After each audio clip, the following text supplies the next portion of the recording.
Welcome everybody to the Civic Licensing Committee today, the 9th of November 2023. I would like to welcome members to the committee and remind all attendees that this meeting has been recorded and webcast live on the Council's YouTube channel. Could I remember all attendees to mute their microphones when not speaking? Thank you. Move to item 1. Apologies for absence. Yes, Convener, there's apologies from Councillor Durno, and Councillors Fotheringham and Nicholl have joined us remotely. The rest of the members are in the chamber. Also, the clerk, Mrs Burns, is joined us remotely as well. Thank you. We'll move to item 2, declarations of interest and statements of transparency. Councillor Whiteside. Thanks, Convener. I've got a statement of transparency. I know one of the applicants today on item 6, the short-term lets application. I don't have an interest to declare and I'll stay and take part in the meeting. Thank you. Anyone else? Okay. Move to item 3, minute of the previous meeting. Members will have read the minute. Can we agree that they are a true record? Agreed. Thank you. Item number 4, delegated approvals, and these begin on page 6.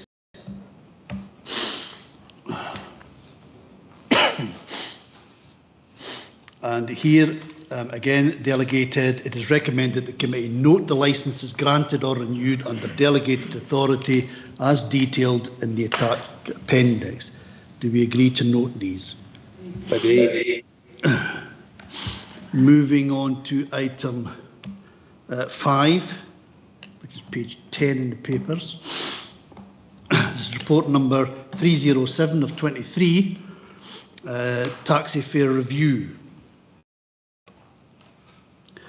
This is another annual occurrence. Board committee members will recall that each year we look at whether we wish to review the taxi fares in Angus, and that's what this report is about. Now, we have received statements in from taxi operators, which people will have read, some for changes and some for a status quo. Could you bear with me just one moment?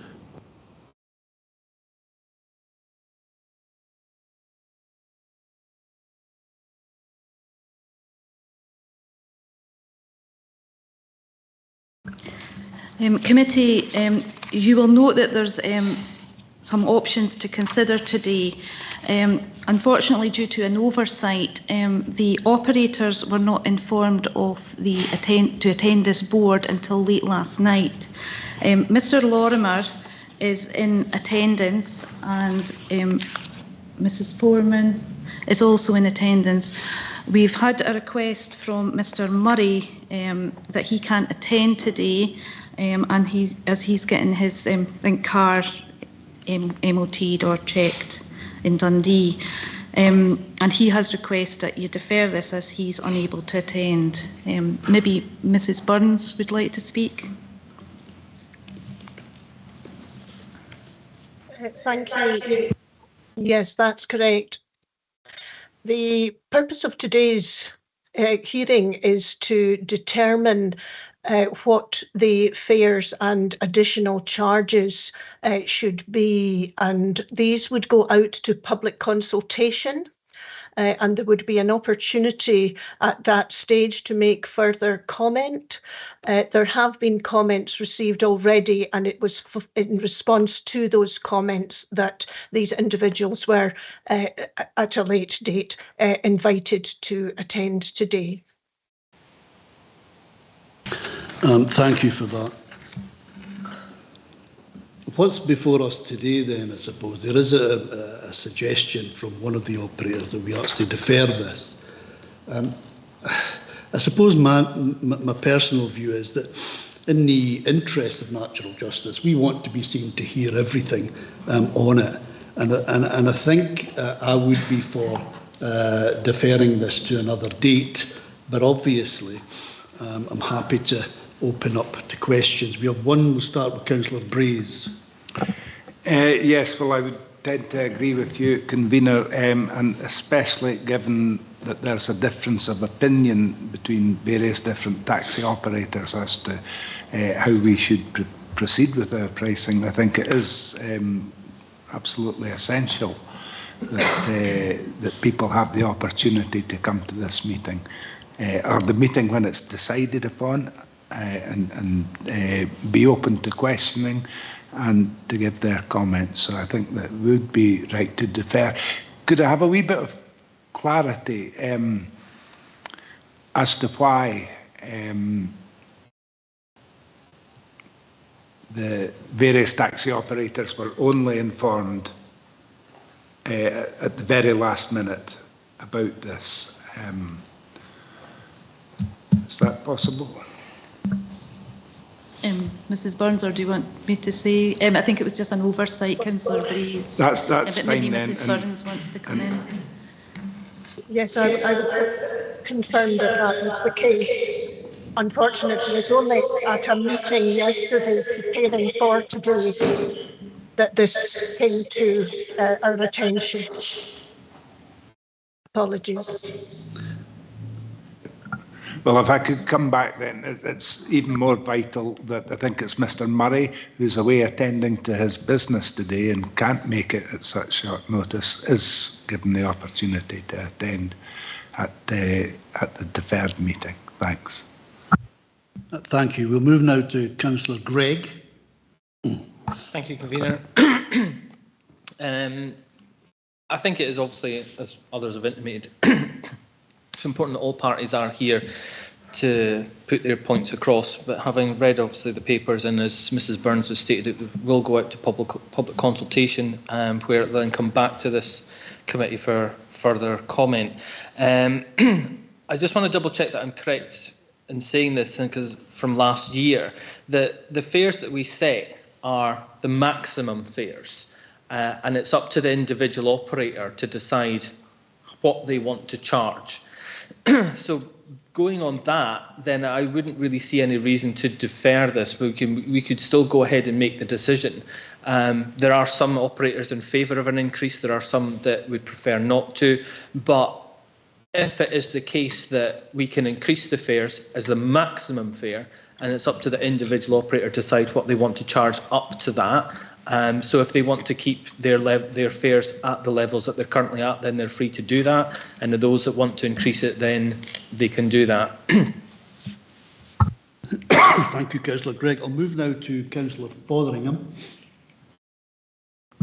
Actually, sorry, Convener, I was just in support of what Councillor Brace says, but I also hear what Councillor Gregg has said, and that is, I believe, is correct. If we set say a 5% increase, it's up to the operators whether they use it or not. But in the interest of transparency and democracy, I think we have to defer this and let everybody be heard at the one time. Thank you.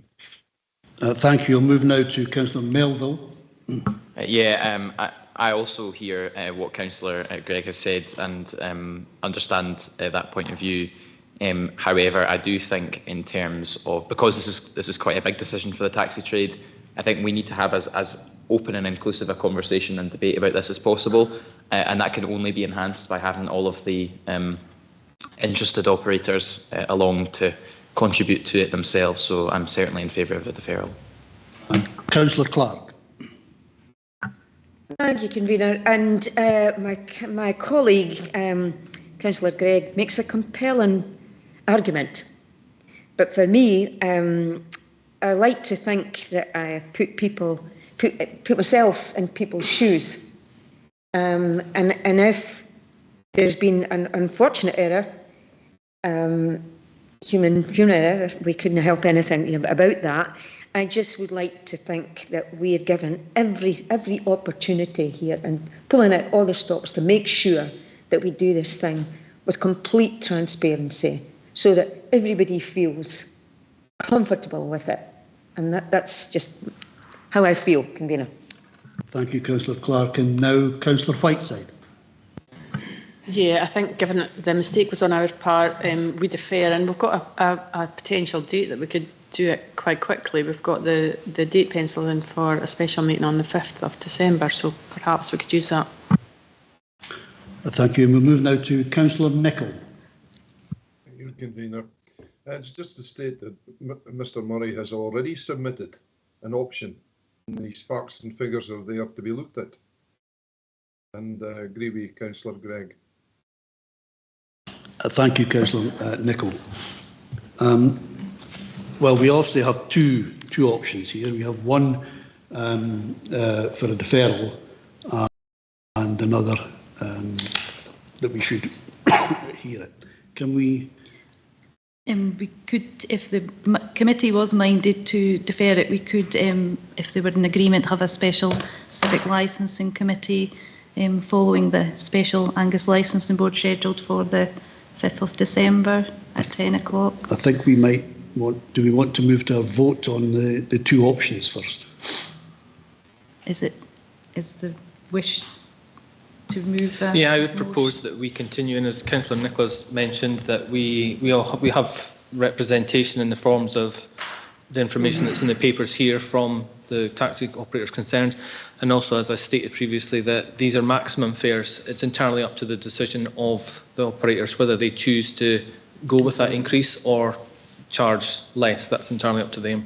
So with that, I don't see any reason to push this forward to a special committee.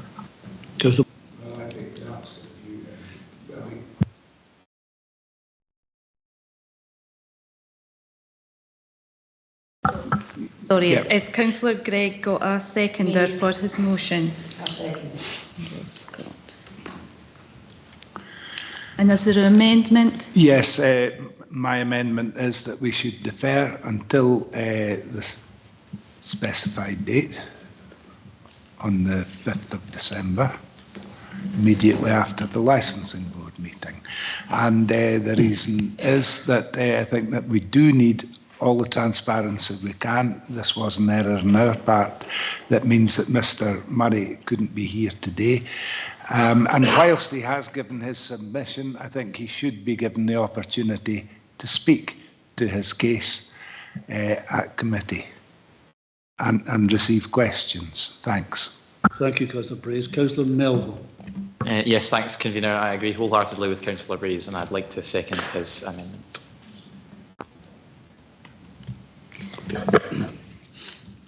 Okay, committee.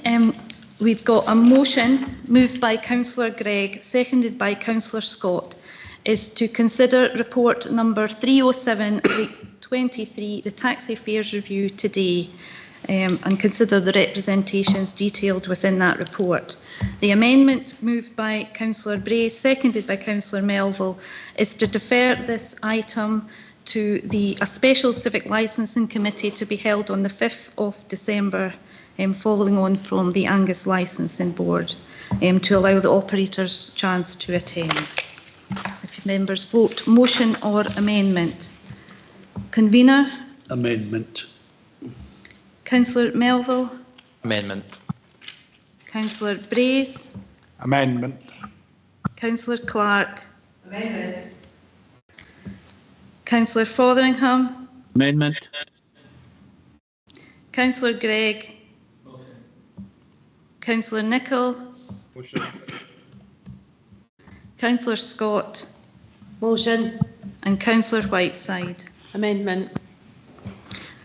That is 3 for the motion, 6 for the amendment. Therefore, the amendment's carried, resulting in this item being deferred until the 5th of December. Thank you very much, members. With that, we'll move to item 6, report number 308 of 23, short-term lets application.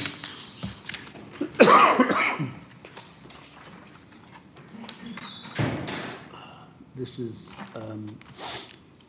short-term lets application for the Fiddler's Maniki, and the applicant is Angela McGoldrick. Is Angela with us today? Yep.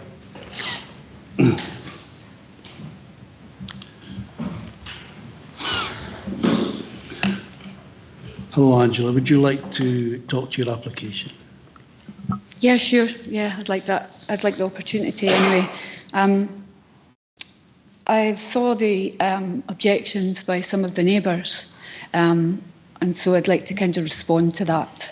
I do understand that it's a residential property and it's in a residential area, but all, I'll call them Airbnbs, all Airbnbs are in that same category, you know. So there's, unless you're sitting in a field someplace rurally, then you're going to have neighbours. The property has been owned by myself for nearly 20 years. It's always been rented out. My sister was the most recent neighbour and was there for about 7 to 8 years. I decided when she left, because of the difficulties through COVID and so on, that to get a tenant into the property would be difficult, so I decided to do this Airbnb thing. It has proven to be really busy, it has been, and I can understand that neighbours might not want, you know, different people in the house next door to them or whatever. But some of the items that are listed, the issues that they have, are arguable, shall I say, because I think if anyone lives in a property, then they're entitled to park their car on a road that doesn't have double yellow lines. They're entitled to have a barbecue in their house. They're entitled to live as they wish, and it could be anyone that lives in a property like that. And I think also, I think there's a little bit of I don't know if the word's a contradiction, but there's one rule for what's happening at my property, and there's another rule for the people that actually live there, and I think that's very evident. However, there has been a few problems. There has been neighbours that have complained to me, and as soon as they've complained to me about whatever it may be, I've dealt with it. The most important, couple of very important ones were that there are deer at the end of the road in a field at the end of the cul-de-sac, and a guest walked up the street and walked onto a hard standing area that is someone's garden, and the neighbour wasn't happy, quite rightly so, and so I created a very important notice that, and I have that very important notice here, that went into the property, and it's pride of place just as you come in the property, and it tells people that they shouldn't, where they should and shouldn't be, and I ask them kindly to consider my neighbours and so on and so forth. There has been an incident when there were foreign families that I'd visited, and it was the hottest day of the year, and they had all the windows open, and they were a family of 2 adults and 3 young children, one being a baby, and there was complaints about the noise, and I dealt with that too. I dealt with it right away. The people that were visiting contested that completely, but I did act upon that, and I created another very important notice, and the other, I'm nervous here, sorry, I'm shaking like a leaf. So I created another very important notice to ask guests to be very respectful of the neighbours, to keep noise to a minimum, that the house is in a residential area, and to consider these neighbours. Now, I've operated it for 2 years. It's been very busy, as you know, the neighbours have said. They've noticed that. There hasn't been any incidents since these notices were put in pride of place. I have, in comparison to the number of people that have came through the door, the instances of this is minimal. And I just think that I've done everything that I can I don't live in the property myself, and so it will always be let or it will be sold. And because I won't live there. I actually built the Fiddlers back in the day, so I bought one of the properties when I finished building it, and I kind of thought that I would maybe live there myself one day, but my circumstances have changed, so I can't do that.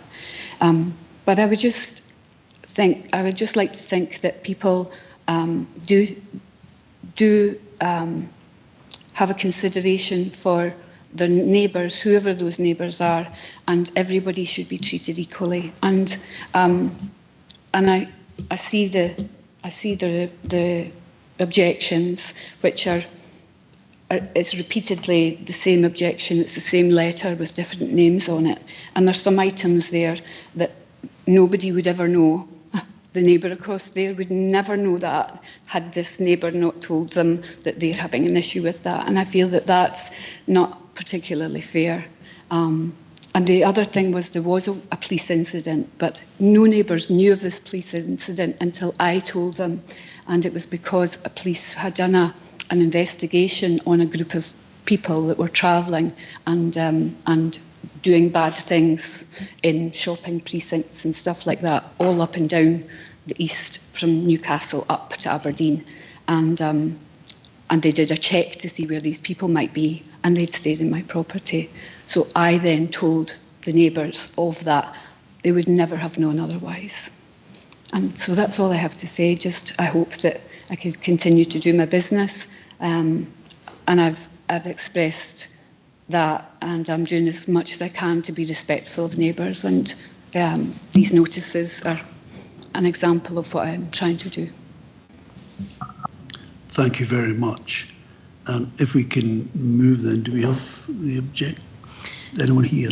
Yes, there's two objectors online. I think the first one's got their hand up. Mose Cormac. Okay. If we move to Mose Cormac, would you like to address the committee? Yeah, good morning. It's thanks for the information given just now by the owner of the property, but I think some of what you have been given has been oversimplified and is in itself what was implied that our information, and I'm speaking for some of the residents as well as myself, was oversimplified and inaccurate. One of the issues raised was in terms of people can park wherever. Yes, people can park wherever. What people can't do is park dangerously. And one of the main issues as well that we've had are multiple vehicles. The most that we've had turning up to the holiday let at one time has been 5 vehicles, and we have evidence of that, where they are parked across the pavements. They are in dangerous positions of parking. We are a small cul-de-sac of 9 houses, and regardless of whether the letter that has gone in is repetitive, yes it is, but you are looking at 7 properties out of 9 that this is disrupting their lives. That is 7 out of 9, and the eighth one is obviously the holiday let in itself. So in terms of there being one rule for one and one rule for another, that is ridiculous. In terms of barbecuing, of course we all barbecue in our gardens. What we have to understand though is that people are on holiday, and everyone that comes to that holiday let is on holiday, and fully understand that. But they're having barbecues, etc. We've had barbecues at 3 o'clock in the morning. Now, that is unacceptable. Okay, they're on holiday, but the people in the houses surrounding that, we have to get up for work. The children have to get up for school. That also brings in another point that was raised in terms of the garage. The garage is being advertised as a games room. It has dartboard, it has snooker or pool table, it has a television. That garage is not insulated in any way at all. And the noise, which again I accept, people are on holiday, they may be enjoying themselves, they're in the garage at midnight, they're shouting, they're competing with one another on games. I personally have had to go over on multiple occasions, and The homeowner is aware of this, and I have taken steps to ask them to please stop the noise at midnight. The people next door who have young children to them, exactly the same. And for any small community, it's different when you have a neighbour who lives permanently next door to you. Yes, they may cause you noise issues, whatever. You can deal with that. But when you have multiple people coming all the time in a small cul-de-sac like ours, we have parents who would like their children on the hottest days of the year to be out in the garden in a tent. They can't because they have no confidence in terms of who is next door to them. The property has on many occasions been let to workmen. So we've had multiple vans, and yes, the homeowner, when I've contacted her, has asked them to move it. But yet again, you have groups of men in a house, and sometimes it has been sort of 5 different men coming at various times in the vans. You're not going to let your children sleep out in their garden because you don't know who's next door to you from one day to the next. It's a constant turnover of people, as the homeowner has said. It's extremely busy. It is. And residents, we are living in a small rural village, and we find it very, very disrupting.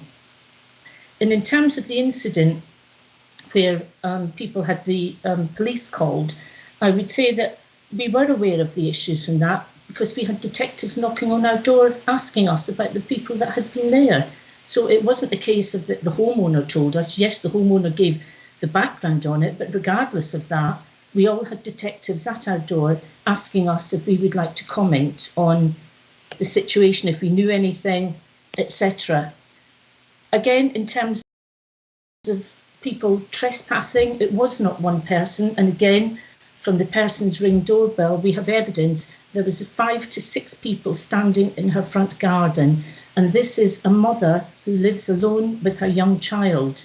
And that is quite, she has 5 people in her front garden in the early hours of the morning. I'm just looking at some of the other notes that I have. I know, again, the homeowner can't do anything about this because she doesn't know who's checking in, but we've had up to 8 guests staying in the property at one time. The other issue that we have, and again, this has happened probably in the last 8 weeks. I think this has happened a couple of times where people have turned up and for whatever reason, they can't get in the property. So they come to our doors asking us for help. And we have been so helpful because someone's maybe travelled hours to get here. We don't want to see them standing on the street unable to help. And the homeowner knows. I have phoned her in the last 6 to 8 weeks, telling her that there are people at the property that can't get in. A couple of weeks ago, someone turned up, knocked on the neighbour next door and said, "Oh, are you reception?" And when she said no, and then they thought they were coming to a holiday village. Once that was sorted, those people had an issue. And what they did was they went to the neighbour's house next door. Her husband's a policeman who was on night shift. She was in the house on her own with 2 children, and the gentleman knocked on her door and was peering through the window. Now, that is extremely distressing. And again, I know the homeowner went back to them and said to them that that wasn't acceptable, but that doesn't stop it happening. It's all very well kind of dealing with that afterwards, but that does not stop it happening. And people, they come to us for assistance because the homeowner doesn't live in the local vicinity. The last thing that I would comment on, because I realise that I'm probably going on and on to you, but I'm trying to cover everyone's concerns. In our burdens, I've also put in the document that I sent in that each dwelling house should be used and occupied as a private family dwelling house and shall not be subdivided or occupied by more than one family or group of individuals living together as a family at a time. I'll leave that open to your interpretation of that. And the burdens also state that nothing contained will be deemed to be a prohibition upon the leasing of such dwelling house, provided that the use of the dwelling house by the occupiers is of a private dwelling house. well, this is not being used as a private dwelling house. There are a couple of other things in the burdens that, again, I know that you have the document.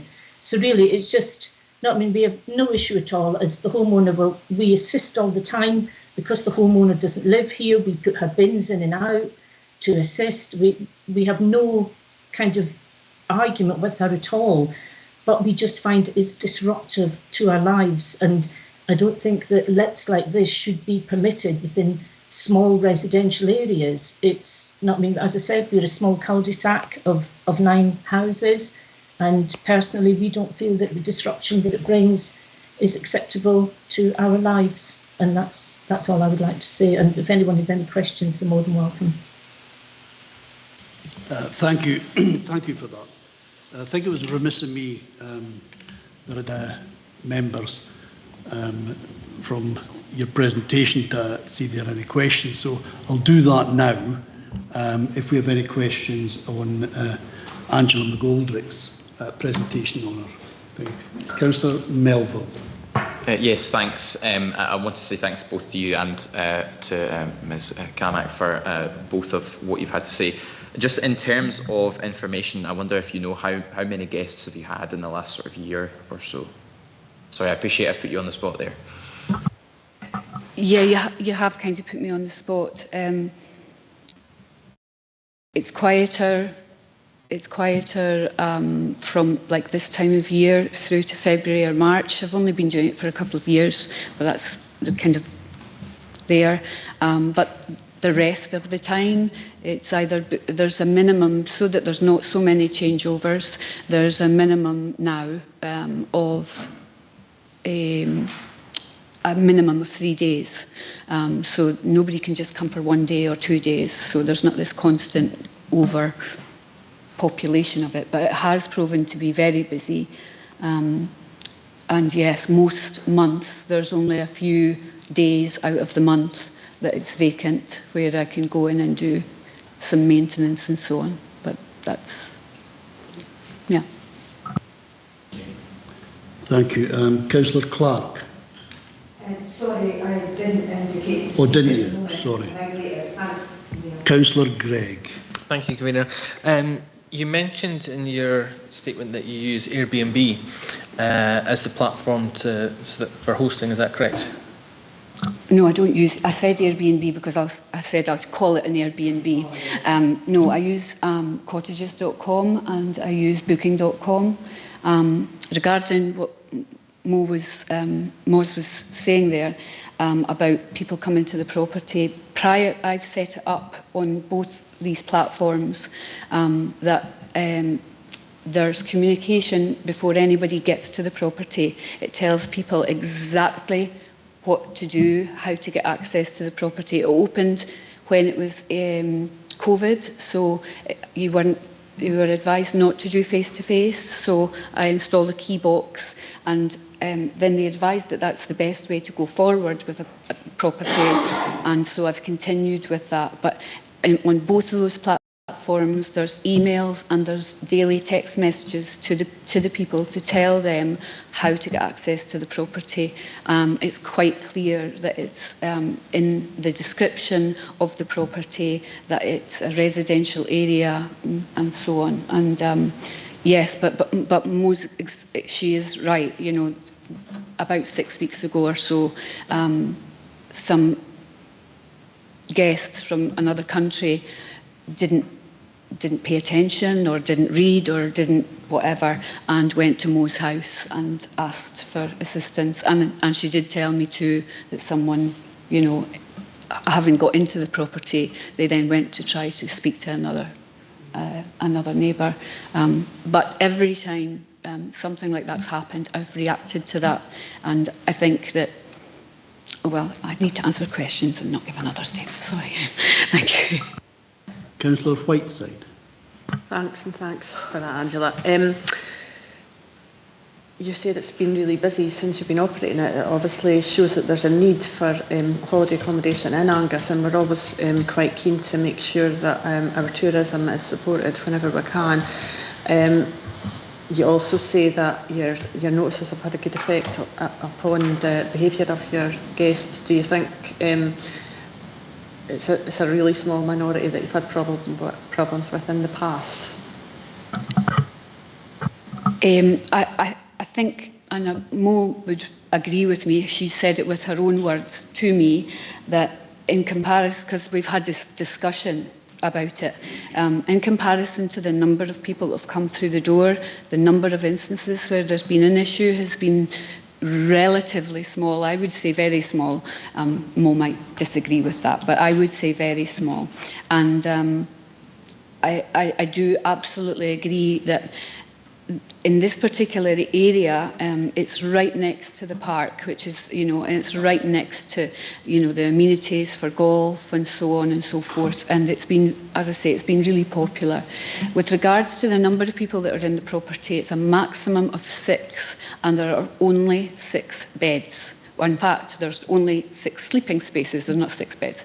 There's 6 sleeping spaces. So there's no room for anyone else staying. There's no 7, 8 people. It's a family unit. It's a 3-bedroom property to accommodate 6 people, I would suggest. Yeah. Councillor Gregg. Thank you again, Convener. It was mentioned about the use of your garage for perhaps being a games room. So I'm going to guess and presume, and you can tell me otherwise, if that is effectively a garage, as in it's not properly insulated, it's just a normal garage door, things like that. And if that is the case, would it perhaps, or what would be the effect in perhaps removing that as a games room? How much of an impact do you think that that might have on the desirability of your place to rent? Would it affect what you'd be able to charge income-wise for a let, as perhaps as a way of mitigating some of the objections and the complaints, if that was possible or feasible? What your sort of opinion on that would be?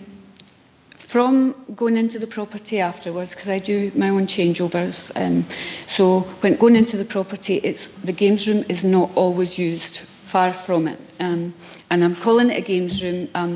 My sister had it before, and they had finished the walls off and insulated the walls and stuff. The garage door is still the garage door. It's still a garage, but my sister had it as like a gym, and she had her TV and stuff there, which kind of stayed.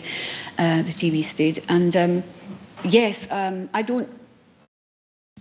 would certainly consider taking the games room element away if it was thought that that would go some way to help the neighbours consider that. The property directly next door converted their garage into accommodation, and so they've got the garage door off, and they've got a window, a bay window there. Perhaps, I could take the garage door off and put in doors or something, so that there's not the metal creating any kind of volume, increase, or, I'd be happy to consider that, and I'd be happy to consider as well the games room if it had to come away.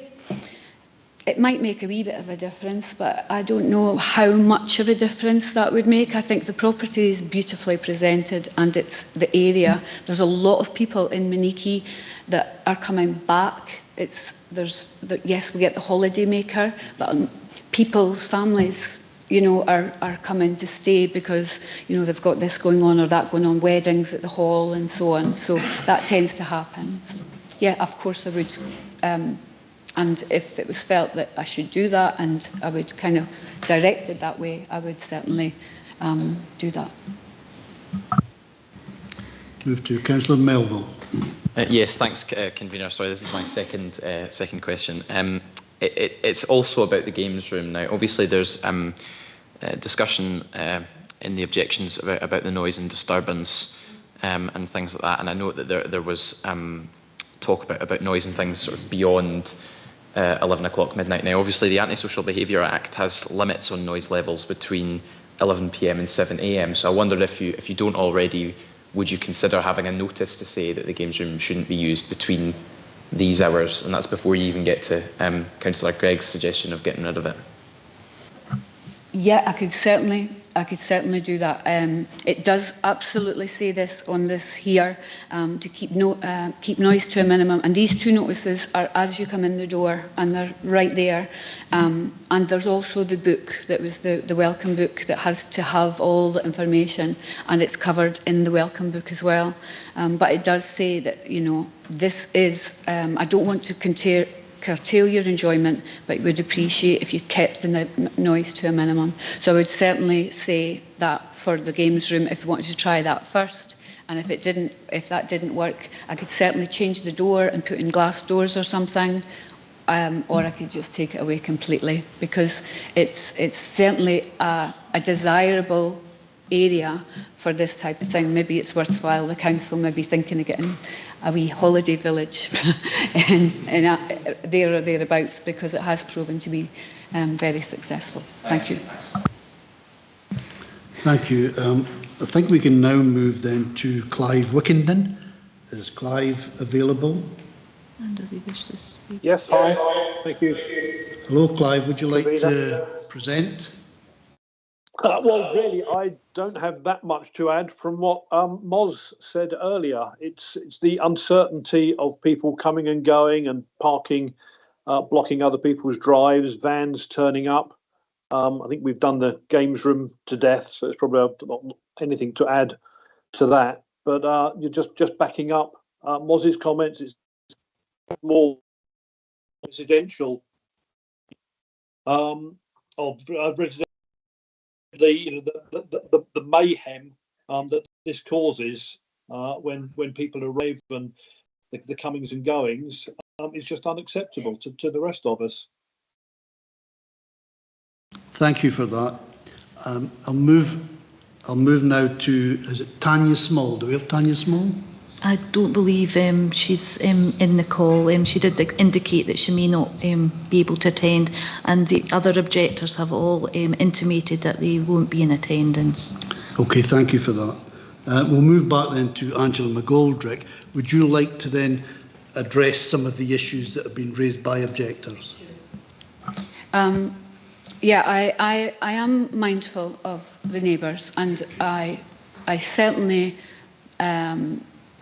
don't want to upset my neighbours. They're entitled to their privacy of their home, and to live. They've chosen to live in the village, and to invest their time and their selves into the community.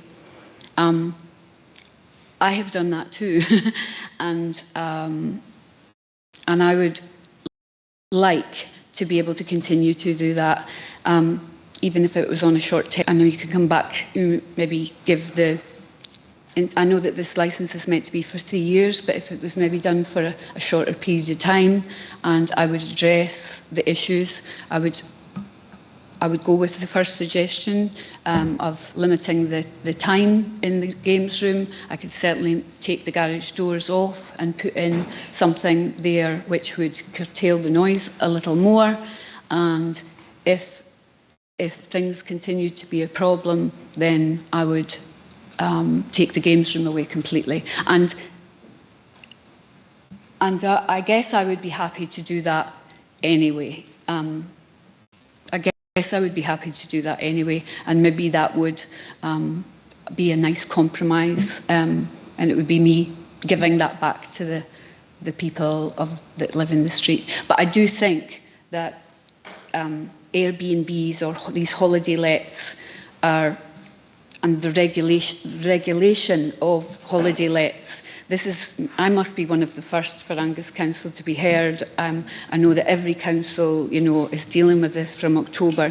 I think there's going to be 100,000 people sitting here defending their position that they have, that they rent their house out, and they have for a long, long time, and will continue to do so. I'm not sure if this is, if we're going. If this gets shut down, how many more are going to shut down? Are we not going to have the accommodation available to people? It is a business. It's a business for the person, but it's also a business for the community. It's it's a service, it's tourism, and so on and so forth. So I understand, not in my backyard. I understand that. So I'll take whatever comes of today. I'll take it on the chin and go with that. Thank you. Thank you for that. Can I maybe ask Martin Petrie, do you have anything to say on this, Martin, regarding some of the issues that have been raised? Thank you, Councillor. I'm not aware of any complaints that have come to our team regarding this particular application. There's nothing really I can add. We could investigate these as a statutory nuisance if we get these complaints, but as we've not had any complaints, we don't really have a position on this one, I'm afraid. That's fine, thank you for that. Councillor Brays. Yeah. Yes, thanks, Convener. I have a question, but it's really for our legal officer, and I'm not sure if this is the appropriate time to ask it, or whether you want to go to Ms. Kamak with any questions for her first. I don't know. I didn't actually intend to go back to Mrs. Carmack. I think we've heard. So yeah, well, my questions then for legal, if you want them now. First of all, can we consider what's written in people's title deeds as relevant when we're sitting? Jennifer? Thank you, Convener. No.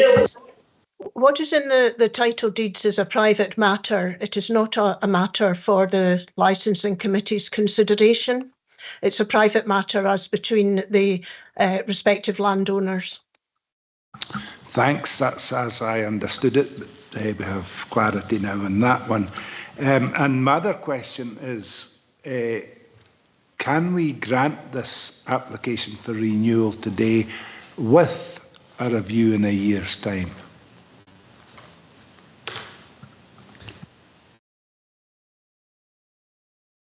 Jennifer? Thank you. I am not aware that it's possible to grant with a view to reviewing in a year's time.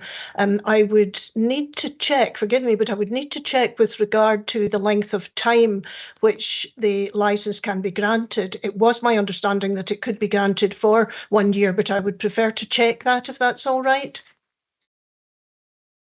Yeah, that would be fine. Thank you very much.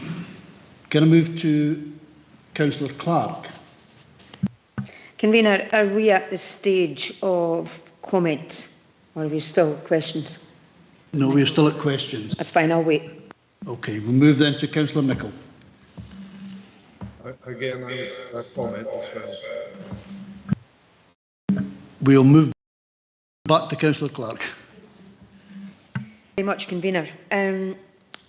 Just had a wee conversation earlier in relation to, this is quite abstract, but it is relevant to where people choose to live.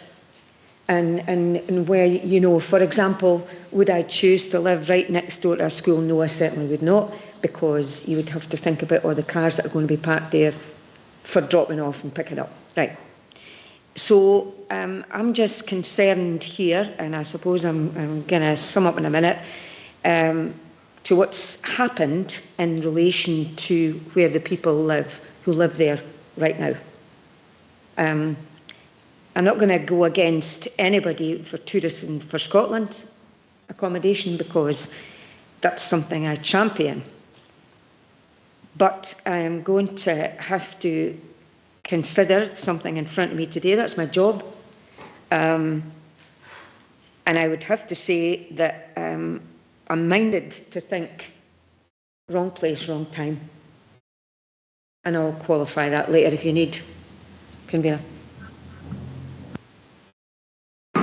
Okay, thank you, Councillor.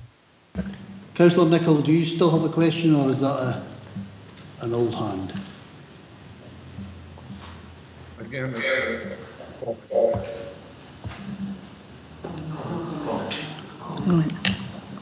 Okay, go ahead with your comment. thank you, Convener. I've seen the property. It's a very high quality let. The games room has been modified inside the garage, obviously.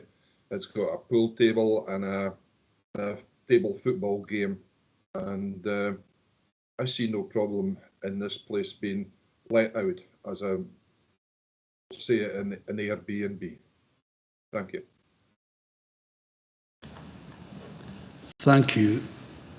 Did you want to come back in, Councillor Melville? Yeah. Yeah, thanks, Convener. I think I'll start by repeating a statement that I've made the last time that we heard a short-term licence application, which is that there does need to be a delicate balance sought between long-term accommodation for people who need it and also tourist accommodation, and I just have to state that for the record. Although I do note that given how busy it is, there must be a demand for this kind of accommodation, particularly in Angus. I think as part of that, responsible tourism and responsible management of tourism is very important. And to my mind, that is what you've sought to promote with the notices and things along those lines. You appear to me to be a very proactive landlord, and I think that's very, very important, particularly when managing a short-term let in a residential area. I've already touched on the Antisocial Behaviour Act. I think anyone who witnesses antisocial behaviour should report it to the police. When it comes to antisocial behaviour in short-term lets, that is a responsibility of the individuals and not the person managing the short-term let. Neither is it by dint of it being a short-term let, because anyone can go anywhere and commit antisocial behaviour. I'm also reassured to know that the actions that you've taken, and as I said, the notices, have curbed a lot of the incidents since, and I think that's good progress. And to my mind, if the rules are clear and the guests don't abide by the rules, that's on them and it's not on you. So I've got taken cognizance of the objections, and no disrespect to them, because perhaps if I was in that situation, I might think the same. But to my mind, looking at what's in front of me today, I've got no further issues and nothing further to add. Thank you. We'll move to Councillor Whiteside. Thank you. I've also listened carefully to everybody today, but actually I'm very nervous of making decisions based on past incidents. We're here to grant licences for short-term lets, and we'll be able to monitor behaviour in the future. We can't preempt bad behaviour. We can't say we're not going to give permission for short-term lets in residential areas ever, just in case there's bad behaviour. And I think the applicant's done everything that she can to manage that behaviour. We've got a short-term let system in place now, and if there are any problems, they'll no doubt come back to the board, and then we can consider them as and when and if they happen. But I think it would set a dangerous precedent to say we can't allow this just because it's a residential area and those particular neighbours don't want it. I think that's a dangerous precedent to set. Thank you, Councillor Whiteside. Councillor Brays. Well, I'll not echo and repeat what the two previous speakers have said, but I would agree with them entirely. And I think the owner is doing what she can and has been doing what she can, and she's coming here today offering to do more to mitigate for noise and nuisance, etc. And as has been alluded to, we grant a licence, but that can be revoked. And so if the situation deteriorates, we can revoke the licence, and so of course it's up to you to do your very best to make sure it doesn't, and hopefully to improve it. Thanks. Move to Councillor Gregg. Thank you, Convener. Pretty much echo what the majority of the rest of my colleagues here have said. I have spent many years working in hospitality, be that hotels. I've even had my own Airbnb prior to being elected. I've had that and hosted that. I've stayed in Airbnbs as well as many other things. And as Councillor Whiteside said, tourism is very important to us here in Angus, and we want to look to support these types of businesses. I think generally working with the general public, especially in a hospitality setting, you're open to the elements, so to speak, with that. You take a booking, you have your rules in place, you have your guidebooks in place, you've got your rules and things that are published on the websites, you've got your book at home with all the rules and things, but you can't, you've done all you can to mitigate any sort of disruptive behaviour. And you don't know, some guests will be fantastic and will come back year after year after year. Some will come in and create absolute havoc, but you can't predict or know when those are going to happen. You can mitigate against that, as she's done. Adjusting your prices can help doing things like that as well. I'd also comment on the fact that all the questions that we've put to the applicant, she's answered honestly, objectively. She's taken on board a lot of our comments, and from my point of view, that shows that she's willing to engage with us from a licensing point of view. And again, along with others have said, at this moment in time, we can't go on what's happened in the past. And as Councillor Braze has mentioned, if we grant a licence, we can, as soon as we grant it, we can quite easily take it back. And I think it goes to show that this is why this legislation is here, to bring some kind of control in, so that people do want to make complaints, then they have a way of doing that and a structured to be able to do that. That's it. Thank you very much, Councillor Gregg. I'll move now to Mrs Burns. Thank you, Convener, and thank you for allowing me time to check the position. Yes, the committee are able to decide a different period for the length of licence other than the 3 years as suggested. Although it would be helpful in view of the suggestion of the 3 years to know reasons, specific reasons, if indeed a different period is proposed. Very much for that. I think I will now. Oh, did I see another hand up? No. Pauline, did you have your hand up? No. I take it that's a no. I'll move back then to the applicant to give your final sum up, if that's okay. Yes. I thank you guys, your councillors, for what seems like an understanding of my position. I also, Moz and I think Clive is the new neighbour. I'm not sure. I think I might have spoken to him once. I'm not sure, across the road. But I'll continue to do all I can, and if this. And I'll do what I've said regarding the garden room, or not the garden room, the garage. I'll get doors put on it in the first instance. I'll do the noise levels, no using the game room after maybe, well, since there's kids next door, I'll say 10 p.m. So I'll do that. I'll do that ASAP. And going forward, if it's continuing to thing that police are involved in or antisocial behaviour or whatever, then I'll make plans to call it a halt, and that's my word on it. Yeah. Thank you very much for that. I'm looking at the screen, and I can see that Moz Cormack has had her hand up for some time. I didn't intend to bring you back in. I think we gave you, a fair hearing as an objector, and the final say is always with the applicant, and that's where we are. I'll move, though. I think is there still something from Councillor Clark? Yes, Convener. I feel that I must stick to my guns. I would move an amendment to say to actually refuse this application. Oh, we're not. All right, fine, I'll wait. Not yet, but I'll obviously come back to you. I think if there are now no other questions. I think, Councillor Nicholl. Oh, sorry, have I missed Councillor Nicholl? Councillor Nicholl, do you have your hand up? Yeah, I had my hand up. I was going to put forward motions. Okay, I'm calling for. If there's nothing else, I'll call for motions now. Sorry, I'll go to the recommendation.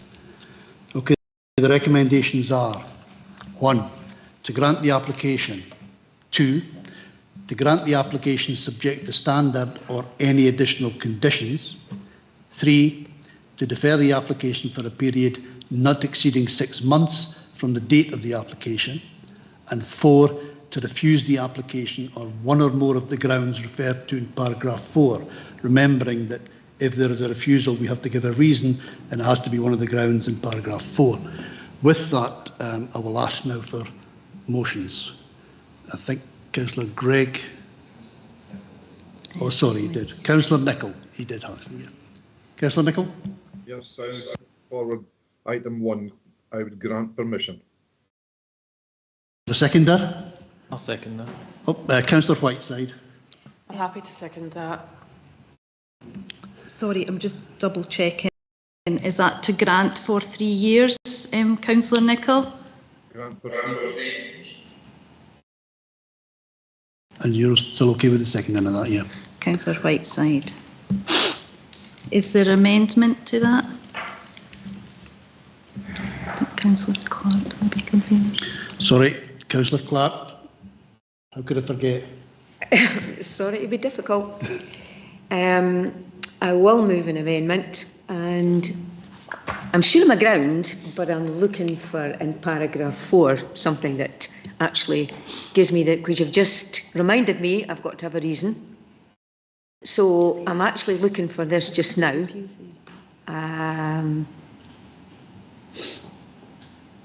Right. Okay. In 4.4b, am I allowed to be here, convener? Yes, go ahead. The activity to which it relates would be managed or carried out for the benefit of a person other than applicant who would be refused the grant or renewal of such a licence if he made the application himself. It's a bit convoluted. Could I maybe help out a little bit there? Please do. Clark? I would suggest 4.4c. Okay. And maybe C1. I would agree. Sorry, just on the spot there. Can I just say then, where the licence applied to, for relates to an activity consisting of, including the use of premises of a vehicle or vessel, those premises are not, as the case may be, that the vessel or vehicle is not suitable or convenient for the conduct.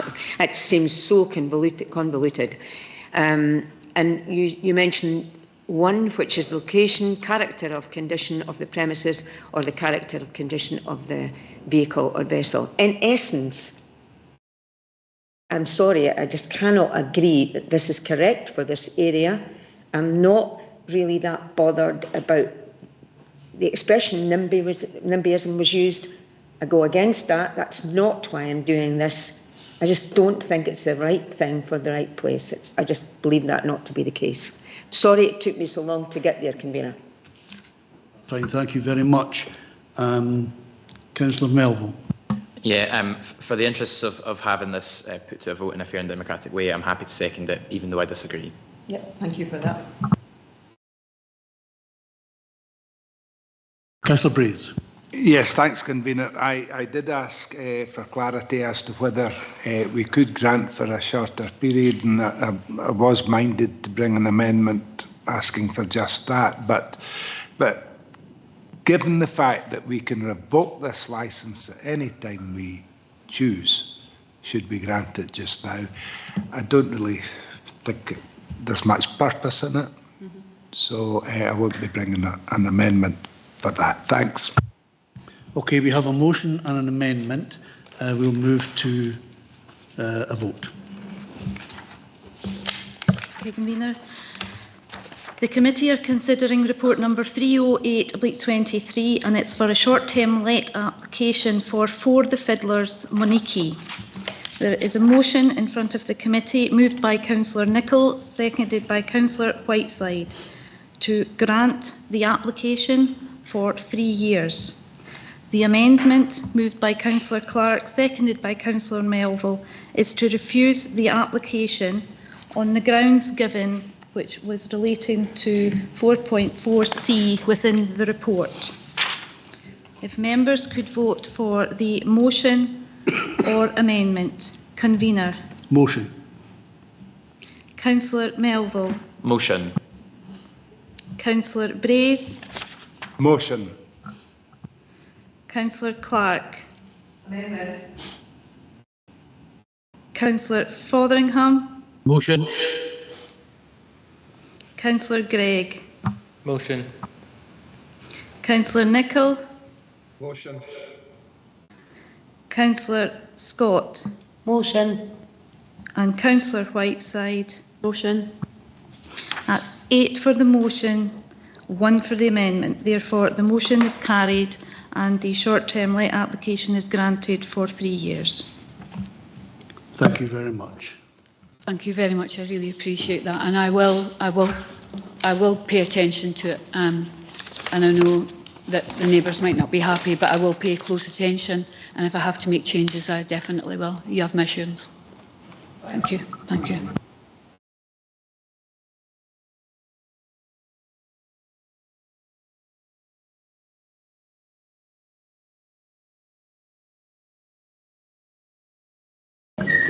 Thank you very much, members. We'll move now to item 7, wheelchair accessible vehicles. This is a report number 30920 by the Director of Legal Governance Change. Members, sorry, I'll have to remind members that if we have any questions on Appendix 1, we will require to go into private to discuss. I would also like to advise the committee that in accordance with the provisions of Standing Order 361, brackets 1, Councillor Speed has asked to address the meeting on item 7. Is this agreed? Agreed. Councillor Speed will be able to address us for 3 minutes. Councillor Speed.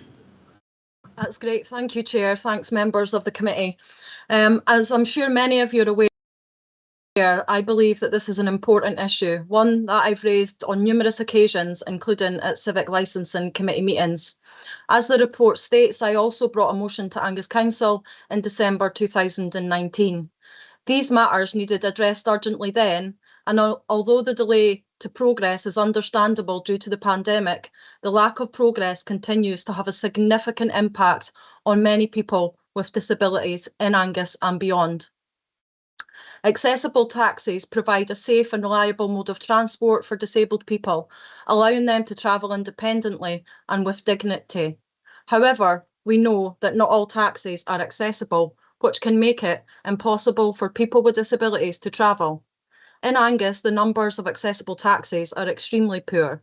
These low numbers do not support our aims and ambitions to maximise inclusion and reduce inequalities, and dramatically prevent our residents and visitors from travelling. This is a serious problem that leads to social isolation and loneliness, impacts on education and employment opportunities and our local economy, and contributes to greater health inequalities. The last time I spoke to this committee, I brought to members' attention that at that time, a local resident was struggling to attend a loved one's funeral as they couldn't secure an accessible taxi booking. Many people miss special occasions and everyday vital appointments are missed. Visitors to Angus have been known to be left stranded.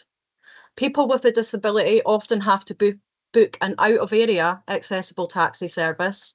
And recently, one young person's travel to further education for 1 week was costing over £200. And more recently, the cost for one older lady who needed to make an essential short 4-mile trip across town in Arbroath cost £50. £50 because of an out-of-area taxi having to be booked because there was a shortage in the town at that time. So £50 across town and back. There was no other way for this person to travel safely due to the nature of this trip. And people with a disability often have to carry additional luggage and vital with them. Older people and people with a disability, as we know, are amongst those most at risk of experiencing financial hardship and low income. So how crazy is it that you can get a cheaper and quicker return flight out of Scotland, and yet people with a disability are not only faced with these significant costs, but they often have to book several weeks in advance, and even then, their booking can get cancelled last minute. This is no way to live. I want to stress that I very much value our taxi operators and firms within Angus. They're a vital part of our community and economy, and I know how hard they work and how much they have been impacted over the years with changes in legislation and nighttime economy behaviours and habits, the pandemic, and of course the cost of living crisis. Although I urge the committee to take swift, can need to be effective and sustainable. I urge you to ensure robust action is taken and to set clear and achievable timescales for consultation to ensure that this unmet need does not go unaddressed any longer. I also hope that within the consultation, the individuals with disabilities, as well as disability groups and those who work alongside supporting and caring for people with a disability, are also provided the opportunity to contribute and share their experiences. I also hope that you ensure that there are face-to-face engagement opportunities within the methods of consultation. Thank you, Chair. Thank you, Committee. Thank you, Councillor Speed. I was just about to remind you of your time there. Thank you. Thank you very much. Members will have read this report, and the bones of it are that it's talking about going out to find out what the position is like in Angus regarding accessible taxis. It has been to a previous licence committee, I believe, in February 2020. I wouldn't have been here then. There is an appendix to it which we won't go into because it's on green, but does it, as this stands, does anyone have any questions on the report or on Councillor Speed has just? No? Any comments? Councillor White. Thank you, Convener. It seems very straightforward. We're just being asked to reaffirm our commitment and to instruct the Director to seek updated quotations, so I can't see any problems with that whatsoever. Councillor Melville. Yeah, I completely agree with Councillor Whiteside. I do want to thank Councillor Speed for taking the time to speak to us about this today.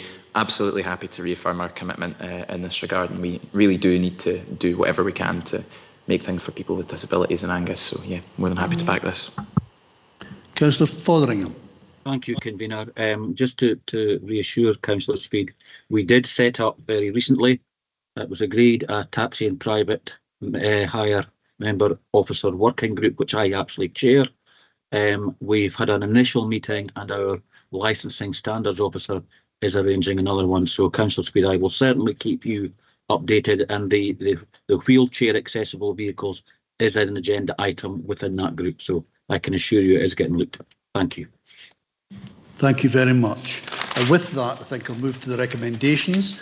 I'll read them out. They're quite long, unfortunately, but here we go. Recommendation 1.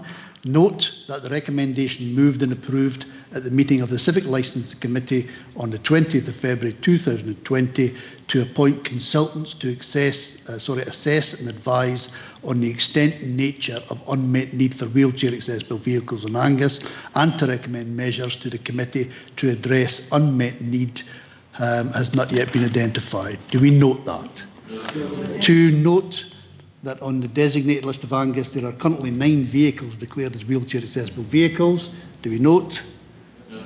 3. Reaffirm the commitment to engage external consultants. Do we agree that commitment? Instruct the Director of Legal Governance and Change to seek an updated quotation for external consultants. Agreed? Agreed. Thereafter, to appoint consultants to undertake this work. Agreed? Agreed.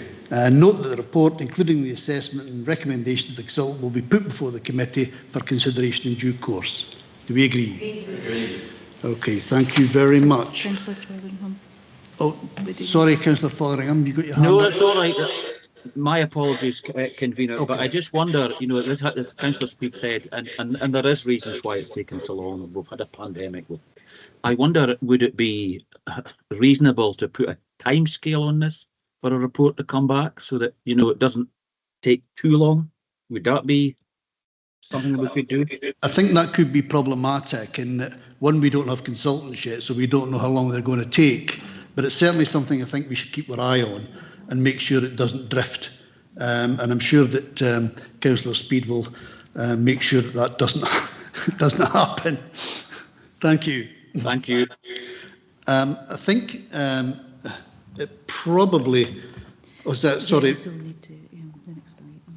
Yeah, we're on to now item 8, the exclusion of public and press. The committee are asked to note that the public and press will be excluded from the meeting during consideration of the following items, so as to avoid disclosing confidential information in terms of section 50A brackets 2 and brackets 3 brackets B to the Local Government Scotland Act 1973. Okay. And John, could you stop the live stream, please?